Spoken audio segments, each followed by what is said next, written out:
السلام علیکم ورحمۃ اللہ وبرکاتہ۔ امید ناظرین آپ سب خیریت سے ہوں گے۔ تو ناظرین، پچھلی جو ویڈیوز آئی ہیں ان میں ہم نے نون ساکن اور تنوین کے قاعدوں کو پڑھا ہے کہ نون ساکن اور تنوین کے 4 قاعدے ہیں۔ نمبر 1 اظہار، نمبر 2 اخفا، نمبر 3 ادغام اور نمبر 4 اقلاب۔ ان چاروں قاعدوں کو ہم نے پڑھ چکا ہے۔ اب ہم آج پڑھیں گے میم ساکن کے قاعدے۔ میم ساکن کے صرف 3 قاعدے ہیں۔ نمبر 1 اظہار شفوی، نمبر 2 ادغام شفوی، نمبر 3 اخفاء شفوی۔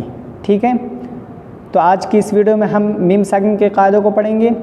اور اگر ویڈیو کو ابھی تک لائک نہیں کیا، ویڈیو کو لائک کر دیں، چینل پہ نئے تو چینل کو ضرور سبسکرائب کریں اور اپنے دوست و احباب تک ضرور شیئر کریں۔ تو چلیے بلا تاخیر کوئی اپنے سبق کی طرف بڑھتے ہیں۔ بسم اللہ الرحمن الرحیم۔ میم ساکن کے بعد اگر میم آ جائے تو وہاں ادغام ہوگا۔ ٹھیک ہے، اس کو ادغام شفوی کہتے ہیں۔ میم ساکن ہے، پورے قرآن جب آپ پڑھیں گے تو آپ کو اگر میم ساکن کہیں نظر آ جائے تو میم ساکن کے بعد اگر میم آ جائے تو وہاں ادغام کریں گے۔ ٹھیک ہے، پہلی میم نہیں پڑھی جائے گی بلکہ میم کا میم میں ادغام ہو جائے گا، دوسری والی میم پہ تشدید رہے گا، اس میم کو پڑھیں گے۔ ٹھیک ہے، تو دیکھیے وَهُمْ مُهْتَدُونَ۔ ٹھیک ہے، وَهُمْ یہ میم ساکن ہے، میم ساکن کے بعد بھی میم ہے تو ہم پہلی میم کو نہیں بلکہ دوسری میم کو پڑھیں گے۔ ٹھیک ہے، کیونکہ میم کا میم میں ادغام ہو گیا ہے۔ وَهُمْ مُهْتَدُونَ۔ ٹھیک ہے، اس کو ادغام شفوی کہتے ہیں۔ اس کو اچھے طریقے سے آپ ذہن میں بٹھا لیں کہ میم ساکن کے بعد اگر میم آ جائے تو وہاں ادغام ہوگا، وہاں پہ بھی غنہ ہوگا، 1 الف کی مقدار، یعنی 1 الف کی مقدار ناک میں آواز روک کر رکھیں گے، جیسے وَهُمْ مُهْتَدُونَ۔ ٹھیک ہے، اس کو اچھے طریقے سے ذہن میں بٹھا لیں۔ نمبر 2 میم ساکن کے بعد اگر با آ جائے۔ ٹھیک ہے، ہم نے اقلاب کا قاعدہ پڑھا تھا، نون ساکن اور تنوین کے بعد اگر با آ جائے تو وہ اقلاب کا قاعدہ تھا، لیکن یہ ہے میم ساکن کے بعد اگر با آ جائے تو یہاں ہوگا اخفا، اس کو اخفاء شفوی کہتے ہیں۔ جیسے مثال من یعتصم باللہ، من یعتصم باللہ۔ ٹھیک ہے، میم ساکن کے بعد با آ رہا ہے۔ ٹھیک ہے، اس کو اخفاء شفوی کہتے ہیں۔ اس کا مطلب یہ ہے کہ دونوں ہونٹوں کے خشک والے حصے کو، یعنی جو دونوں ہونٹوں کے خشک والے حصے ہیں ان کو نرمی کے ساتھ ملا کر 1 الف کی مقدار کھینچ کر خیشوم سے میم کو ادا کیا جائے، یعنی یہاں سے 1 الف کی مقدار غنہ کے ساتھ اخفا بھی ہوگا۔ ٹھیک ہے، اور ہونٹوں کے کھلنے سے پہلے ہی تری والے حصے کو سختی کے ساتھ ملا کر با کو ادا کیا جائے۔ اس کو ادا کرنے کا طریقہ کیا ہے؟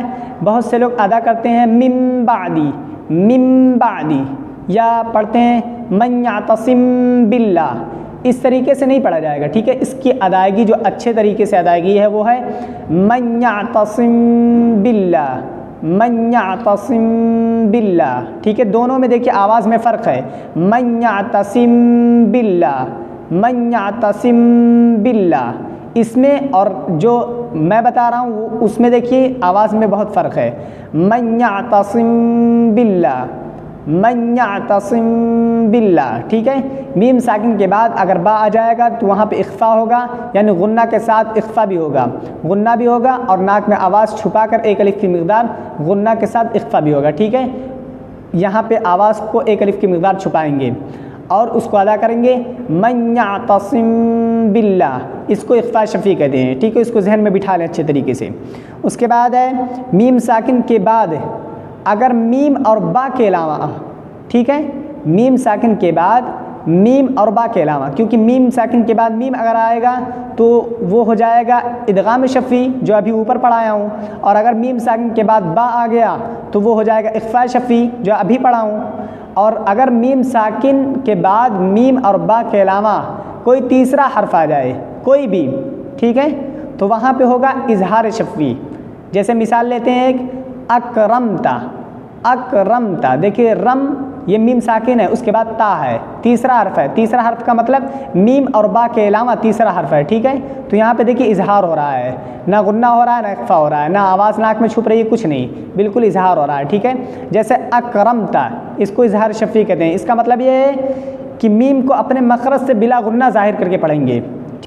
اس کو اچھے طریقے سے اپنے ذہن میں بٹھا لیں کہ میم ساکن کے بعد اگر میم آ جائے تو وہاں پہ ادغام ہوگا، یعنی 1 الف کی مقدار غنہ ہوگا، اور اس کو ادغام شفوی کہتے ہیں۔ اور میم ساکن کے بعد اگر با آ جائے تو وہاں اخفا ہوگا، غنہ کے ساتھ اخفا بھی ہوگا، اور اس کو اخفاء شفوی کہتے ہیں۔ اور میم ساکن کے بعد میم اور با کے علاوہ کوئی تیسرا حرف آ جائے تو وہاں پہ ہوگا اظہار، جیسے اکرمتا، یعنی نہ یہاں غنہ ہوگا نہ اخفا ہوگا، بلکہ میم کو اپنے مخرج سے بلا غنہ ظاہر کر کے پڑھیں گے، ٹھیک ہے۔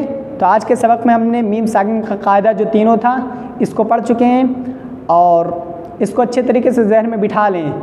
جب قرآن کی تلاوت کریں تو ان میں دیکھیں کہ کون سے قواعد آ رہے ہیں، کون سے قواعد نہیں آ رہے ہیں، اور کون سے قواعد ہم پڑھ چکے ہیں ان کو ذہن میں بٹھائیں۔ ان کو قرآن کریم جب پڑھیں تو ان میں جاری رکھیں، وہاں پہ جہاں پہ غنہ ہے وہاں غنہ کریں، جہاں اخفا ہے وہاں اخفا کریں، جہاں ادغام آئے وہاں ادغام کریں، اور کس طریقے سے غنہ کرنا ہے، کس طریقے سے اخفا کرنا ہے، کس طریقے سے اظہار کرنا ہے، ان تمام قواعد کو ہم نے پڑھا چکا ہے۔ اگر آپ نے ویڈیو نہیں دیکھے ہیں تو پلے لسٹ کی شکل میں موجود ہے، آپ جا کے اسے پہلے سمجھیں، اسے دیکھیں، اور حروف اخفا، حروف حلقی، حروف ادغام، ان تمام جو حروف ہیں ان کو اچھے طریقے سے یاد کریں، اپنے ذہن میں بٹھائیں، ٹھیک ہے۔ تو ملتے ہیں ایک نئے سبق کے ساتھ، تب تک کے لیے السلام علیکم ورحمۃ اللہ وبرکاتہ۔